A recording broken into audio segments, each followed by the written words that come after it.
Hello everyone, happy tracking. So direkta na tayo dito sa ating vlog for HL1 Elf. Ayan, mga nasa around 12 feet lang siya. Tapos 2 wiper. Maganda ho ito pag mga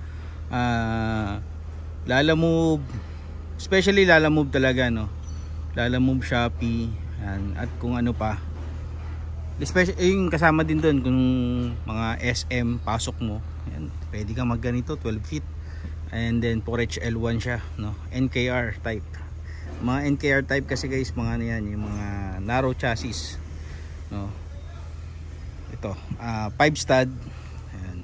Maganda kasi dito guys, meron siyang side door. Tapos manual transmission. Ayan.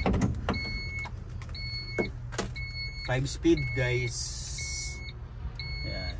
Dito may mga konting, syempre kailangan i-repair. Pero ang maganda, no? Maganda sana kung mahalata mo talaga yung sa upuan, no?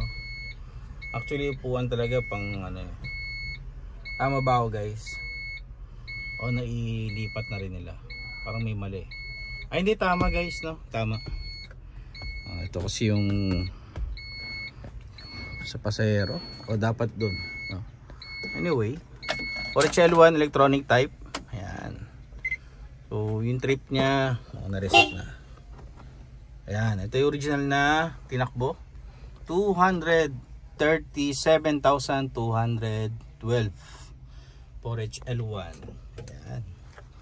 Tapos ang year model nya sa Japan, ito for HL1. So year model mostly naman kasi guys, no, kung titingin kayo, para sa mga hindi pa nakakaalam, dito yung siya titignan palagi guys sa production nya. So dito hindi pa natin makita sama 20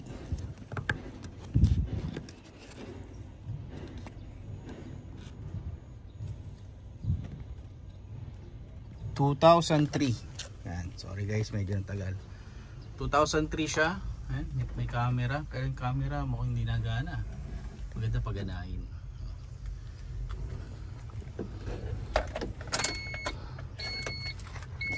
So punta naman tayo dito sa side door nya. May susi, wala. I-slide. Ayan, steel flooring, yun.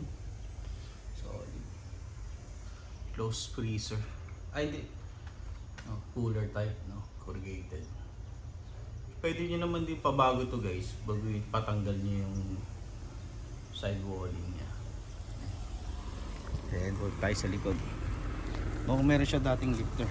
Naka-lifter nga, oh. Ayan guys. Kung bibili kayo guys, huwag kayong pipili ng roller type. Nasisira kasi yung guys, hindi matibay.